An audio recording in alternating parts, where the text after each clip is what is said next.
I tried. That was excellent. Thank you. We'd also like, their generous support is how we are able to share this day with all of you. So thank you very much, AAA Wisconsin and Salvation Army. We're also pleased to recognize the members of the Safe and Sound and LISC Milwaukee Board of Directors. So thank you all for your amazing leadership of these two wonderful organizations.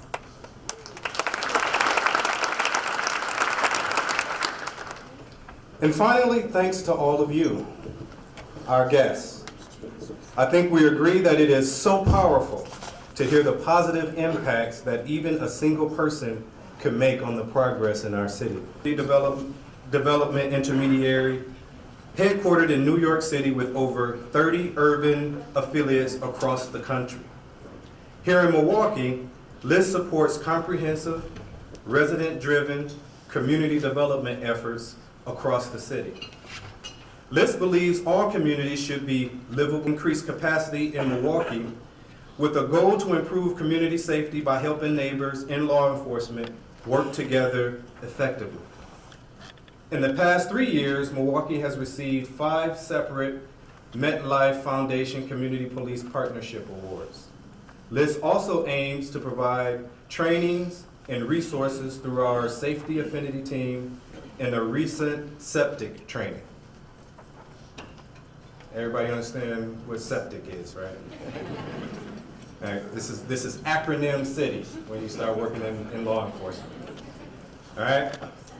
As Common Council President, I look forward to our collective work in supporting those on the front line who are helping to make a difference. The award winner us here today because we know their actions make a difference. So today we stand together with Safe and Sound and all of you in this room because we believe action and collaboration is the path to true transformation.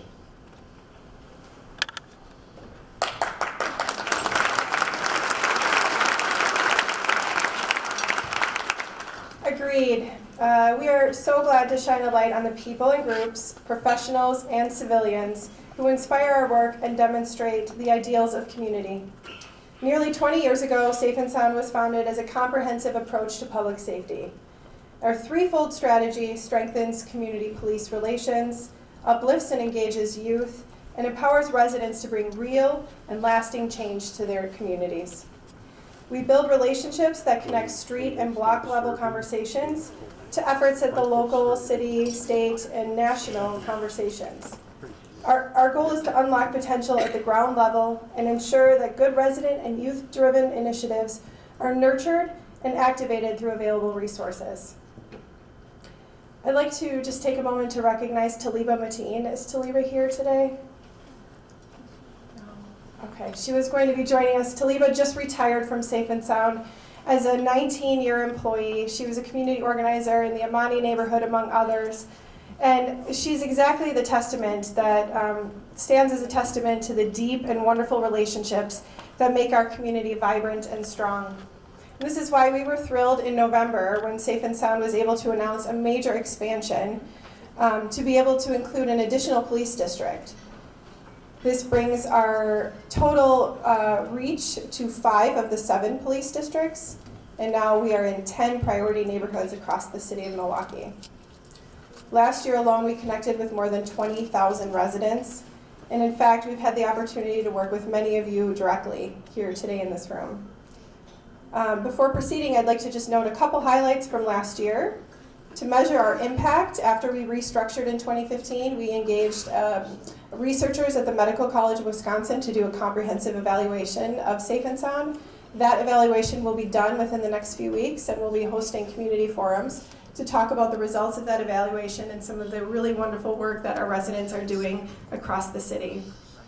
We also launched a technical assistance program, which allows us to assist other communities outside of Milwaukee to learn from some of the best practices that we've experienced here in this city and be able to roll those out into other communities. We've done work with a small county in Missouri who is using some of our, also done some recent work with Racine as well.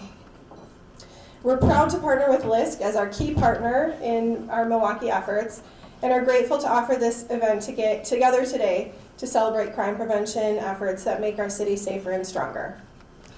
Civic pride is truly the essence of these acts, and so if you would please join me by rising and welcoming the Milwaukee Police Color Guard in the Pledge of Allegiance, followed by the National Anthem.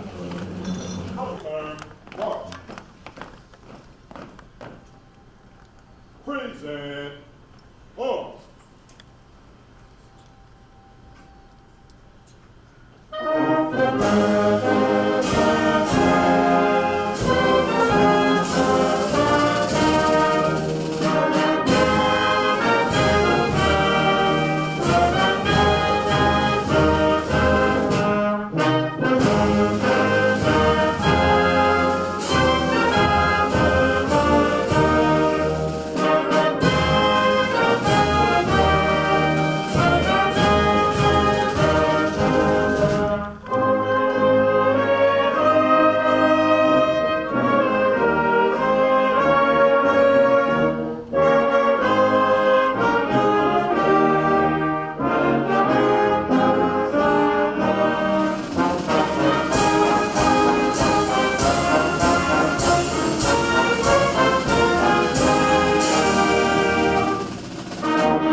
I pledge allegiance to the flag of the United States of America and to the republic for which it stands, one nation, under God, indivisible, with liberty and justice for all.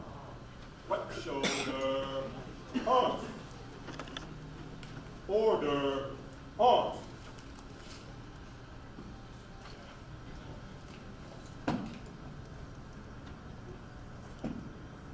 Ready. Cut. Port. Arm. Colors turn. March.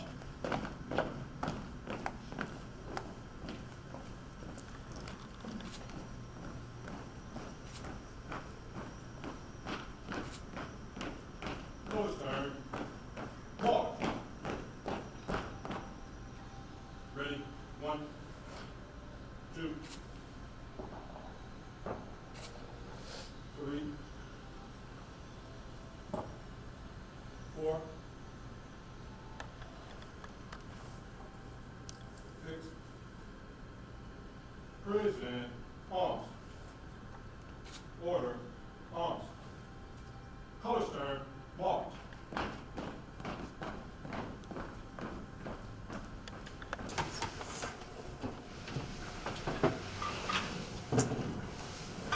Please be seated.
Good afternoon. I am honored to be here, and I want to thank Safe and Sound and LISC for hosting us again this year. This was a recent phenomenon that Safe and Sound and LISC decided to host this great event, and we appreciate, because the longevity of it, it's important for us to recognize those members of our community, both businesses and organizations and individuals, who help us make this a better community to live in. And so for all the recipients of awards today, I give you my heartfelt thanks, because I think we all recognize that to have an active and engaged citizenry is critical for our democracy, but it's also critical for public safety here in the city of Milwaukee. So again, I want to give a thank you to all of you. I also want to acknowledge the world's greatest police band right behind me. Let's give them another round of applause.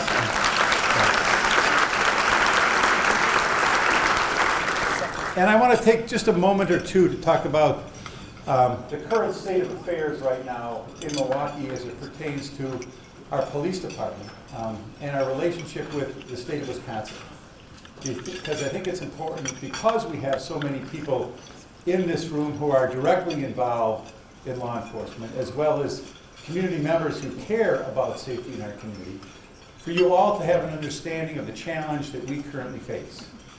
Earlier this week, the President of Common Council, Shanta Hamilton, and I had published in the newspaper an article talking about the new Milwaukee, the changes that have occurred in Milwaukee over the last 10 years, and the incredible growth that the state of Wisconsin has seen in terms of its tax revenues as a result of all the economic activity that is occurring here in the city of Milwaukee.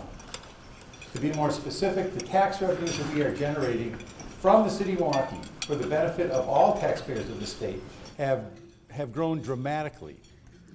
And if you were to look at, which is what we did, an analysis of the revenues that we raise for the state and contrast them to the revenues we receive from the state, what we have seen over the last 10 years is a marked change. And from a local perspective, it has not been a change for the better. Again, I am proud, and I know that all the aldermen are proud, that we are generating more income in this community and that the state coffers are benefiting from that. We're very, very pleased to do that. What we're not happy with is the fact that the revenues that we see coming from the state continue to drop.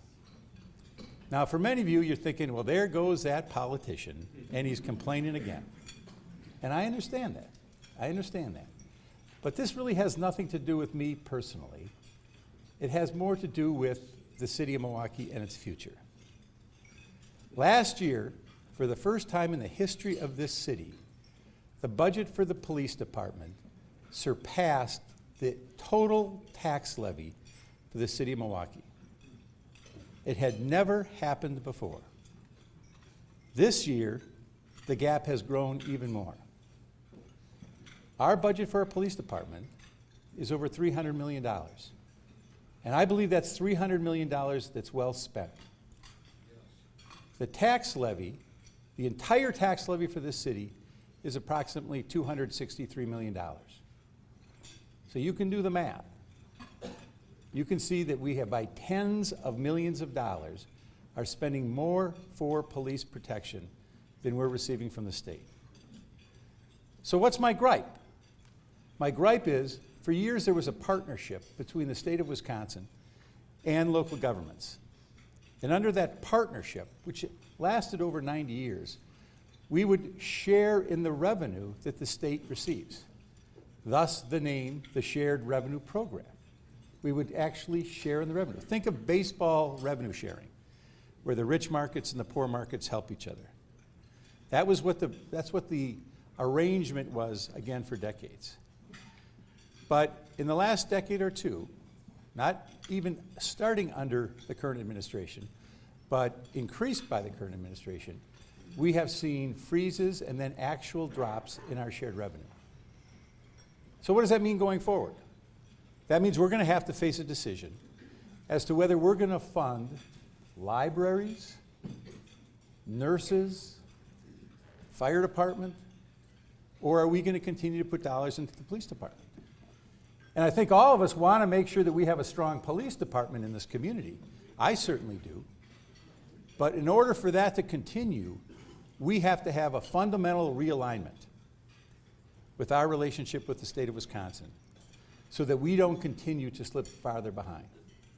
So I'm raising that with you because many of you are not my kindred spirits, in all honesty, and might have more relationships with people who are making the decision. And it's going to take people from both sides of the aisle in this community and people from all walks of life to say, look, this is not about partisanship. This is about fairness, and it's about public safety. And so you'll be hearing more about this in the coming weeks. But I know that this is something that the aldermen agree with me on because we've talked about it, the need for us to have that better relationship. And I'm very, very proud of the work that's done by all the community organizations. I'm very proud of the work that Katie and her team do at Safe and Sound. I'm very happy that LISC is integrally involved in all this because it does take all of us. But it also takes a strong relationship with our leaders in Madison to make sure we're doing everything we can for the people that we all serve, our neighbors. Thank you very much.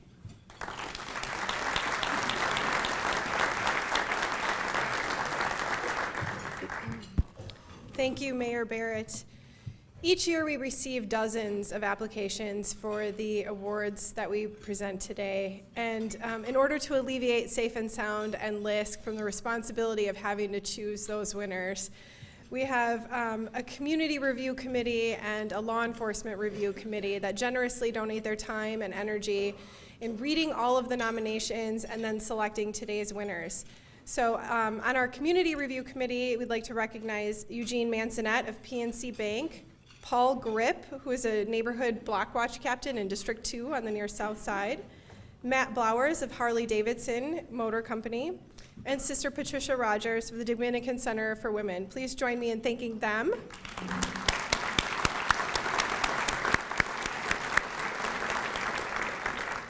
And then our law enforcement review committee consisted this year of Assistant U.S. Attorney Bill Lipscomb, Lieutenant Doug Marks, Lieutenant Cassandra Leibel, and Lieutenant Jeffrey Norman. Thank you for your time.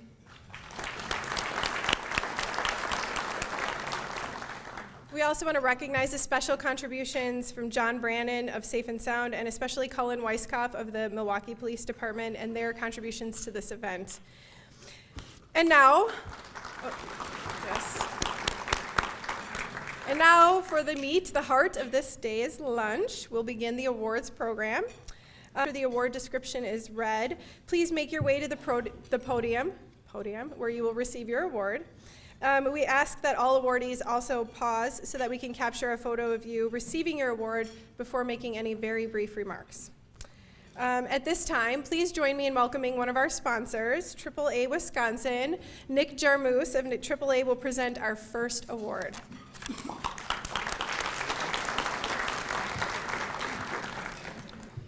AAA Wisconsin is honored to be part of this program to help recognize the efforts of community members and law enforcement professionals to deter unsafe driving and improve the quality of life in Milwaukee. We're proud to show our support and appreciation for those who make traffic safety a priority. And so I'm pleased to announce the recipient of AAA's Traffic Safety Award for a community member goes to Cynthia Campbell.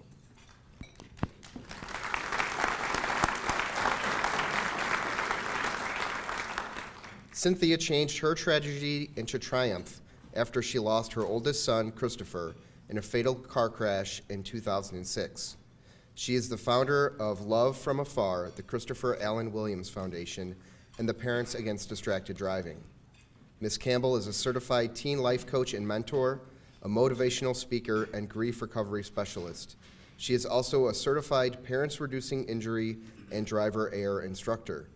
To add to her many credentials, she is a certified mediator and general conflict resolution specialist. Cynthia holds an annual distracted driving awareness program in partnership with the Washington High School of IT. The event paints a real-life picture from the moment the mistake of distracted driving occurs to the funeral. The event also shows what happens in the court case after someone has been killed in a vehicle driven by a distracted driver. Many students have spoken about how this event has helped change their lives and how it has put an emphasis on buckling their safety belt, not texting and driving, and most importantly, sharing this message with their peers. We thank Cynthia for her dedication.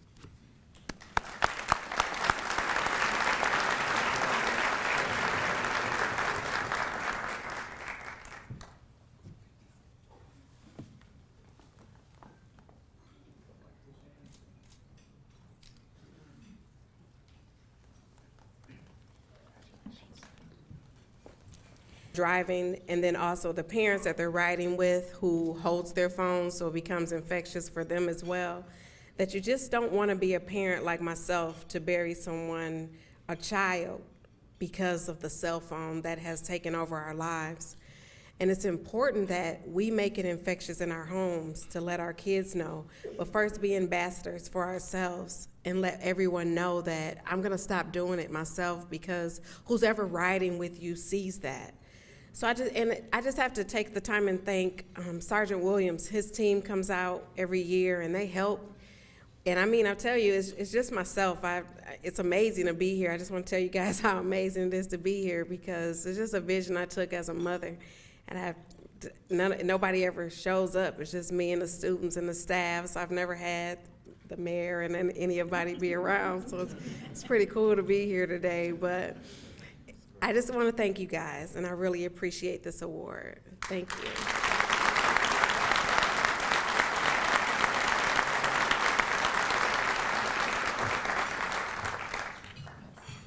Violence advocates in weekly cleanup projects and a project playback with nuisance abatement and work with DNS.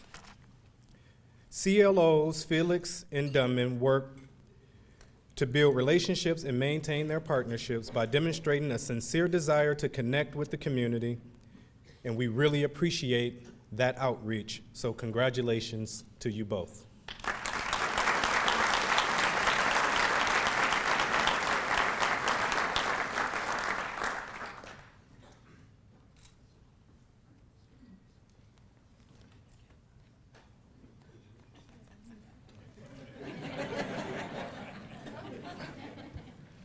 Thank you. I'll make this fast. I'm not to blame for you guys not finishing your lunch. This award's really nice. It's much more than, this award is much more than what I've done. It's what the community has done. The people that give their time for their neighborhood, their city, support of a good partner like Officer Duman, who usually people don't leave messages for because his last name's a little harder to pronounce than mine.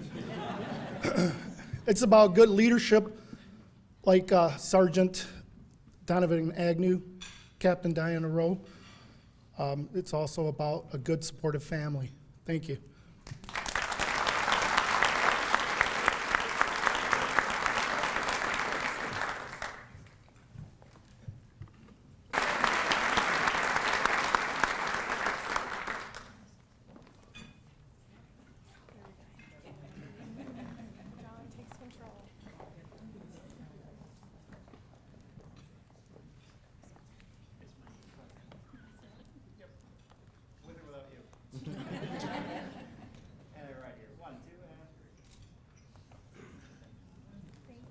Began to observe and hear about large groups of teenagers gathering in Sherman Park Tot Lot, designed for children under 12.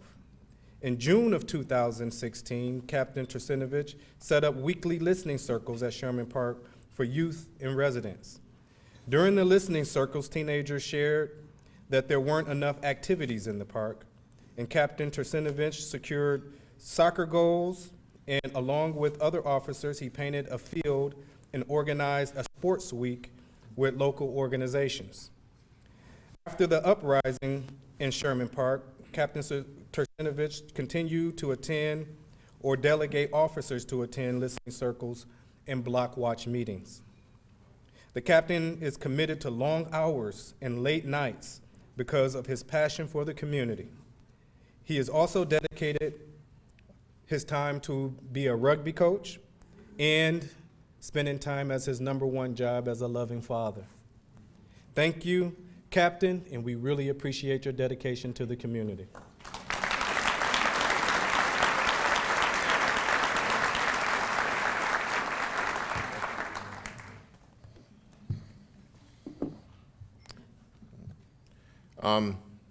this doesn't happen with just one person, so, sorry. Here we go again. So it starts at home, so I have to acknowledge my wife and my children.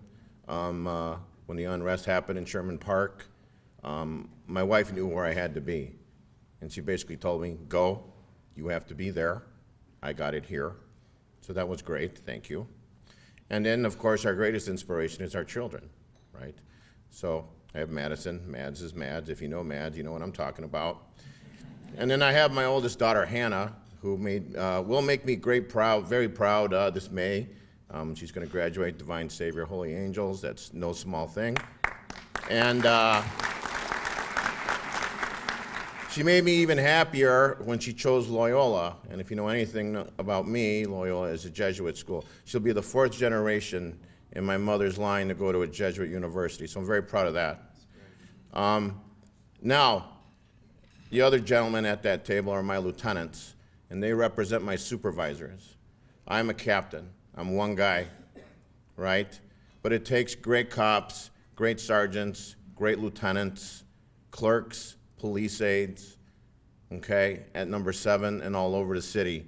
And I'm just lucky enough to be their captain, safe and sound, who helped organize, did most of the footwork regarding that sports week, my faith-based initiative. I'm not going to be arrogant and say it's the best, but nobody's better. And then we have our head chaplain there with Linz Hein-Levy, and of course our command staff, and having the confidence in me and promoting me to captain. So thank you all very much.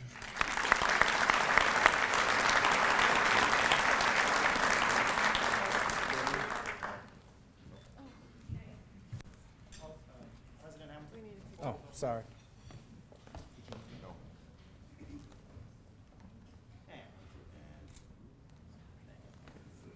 Is a shining example of professionalism, dedicated community engagement, and getting you the news that you need to know. So thank you so much, not only for the work that you do in getting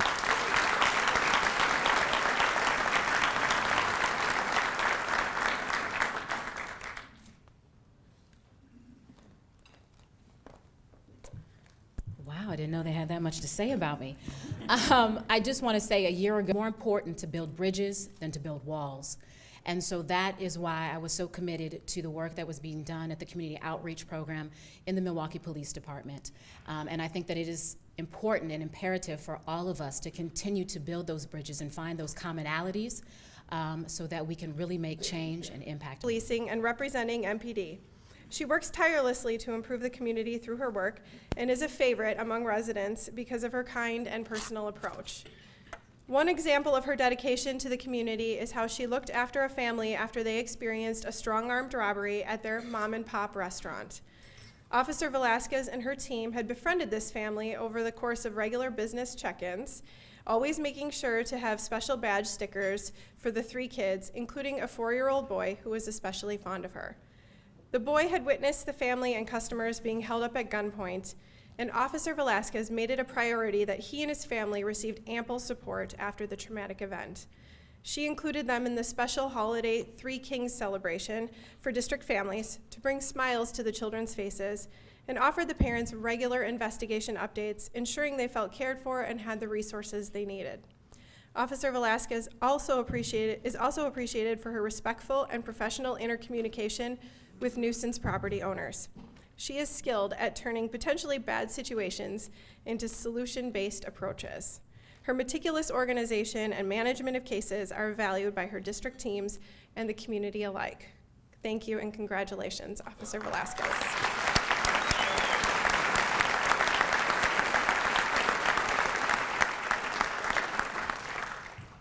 So I really hate public speaking, not gonna even try to lie about that, but I will say thank you, this award means a lot to me.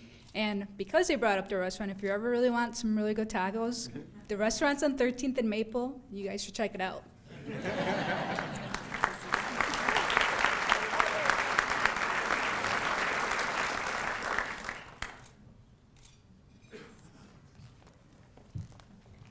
Our next award is for Outstanding Corporation or Business, and this award is presented to Direct Supply.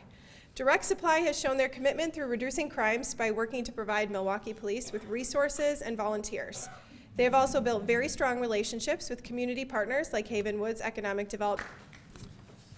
Hello, everyone. My name is Garrett Beckler. I'm the president of the Anti-Vehicle Crime Association Wisconsin. We were formed in 1992 to be an organization to liaison between insurance companies and state, federal, and local law enforcement in order to combat vehicle crime. I contacted Rich Walder, who's a member of our board, who's over here. He contacted Safe and Sound and LISC and requested if we could present this award today. Each year, the Anti-Vehicle Crime Association of Wisconsin presents the Ron Abley Award of Excellence established to honor the life and legacy of Ron Abley. Ron was a former FBI agent here in Milwaukee, and when Ron retired, he joined the National Insurance Crime Bureau.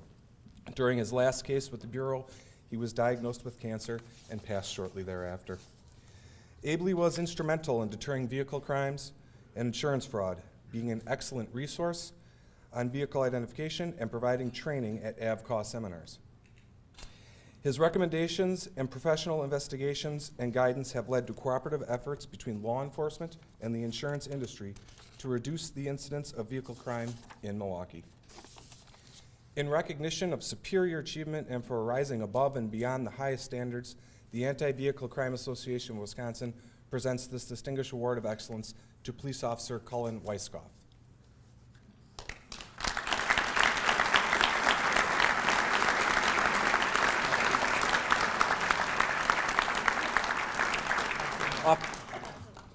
Officer Weiskopf played an essential role in the success of preventing vehicle theft in Milwaukee. The success of the Vehicle Anti-Theft Device Program and the positive community response are due to Officer Weiskopf's hard work and commitment. Just as a little explanation of what it was, is the Anti-Vehicle Theft Device Program was in collaboration with what they did is they went and they found the highest number of vehicles that had the highest number of thefts.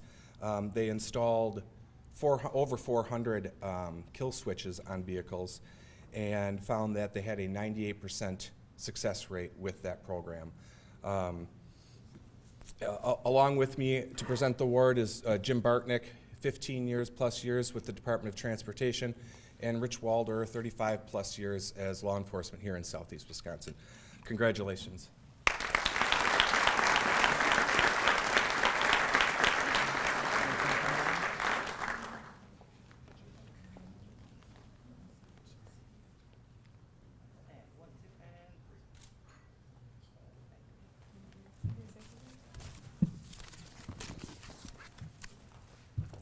Thank you. I want to thank you for this award. Unexpected. I appreciate it. It was a very fulfilling project.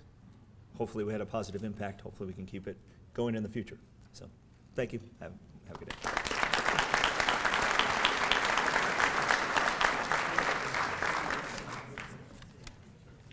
President, you get to do this one.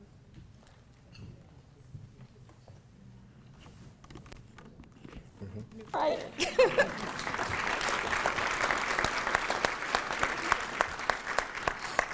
But more than anything, my mother who taught me, you are here to serve, and to serve, you have to give back to community because you're nothing without it.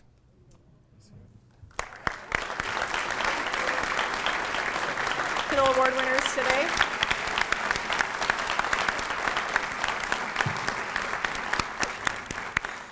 As we bring the program to a close, and with just a couple minutes here, I want to make sure that we recognize Lieutenant Charles Bernard and the members of the Milwaukee.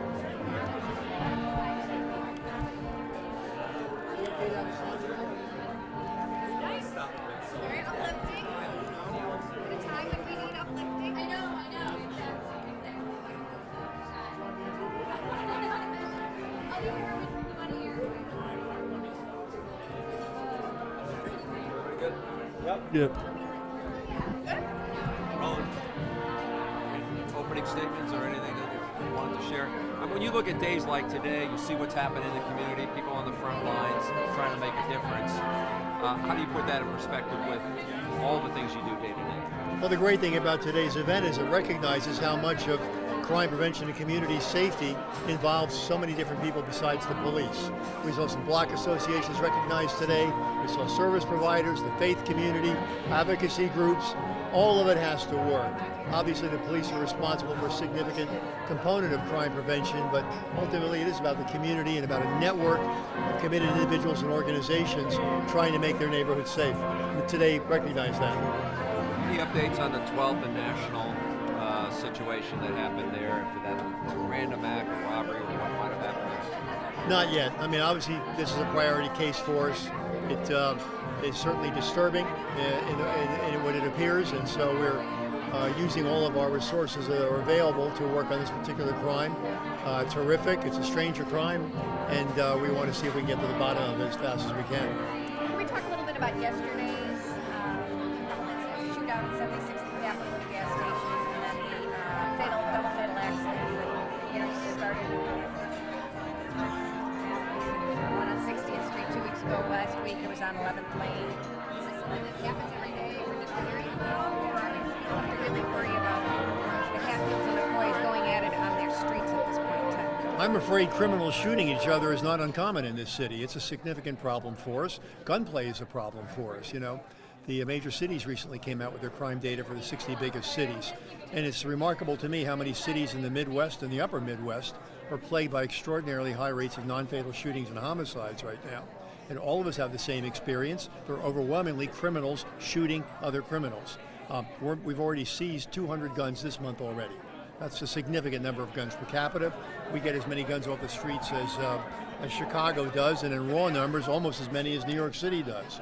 So there are a lot of guns out there. There's a lot of bad guys who want to use them, and we keep locking them up, and they keep getting out. So, you know, we've got a challenge ahead of us. How do you protect yourself against something like that? When people show up on your street and just open fire at each other?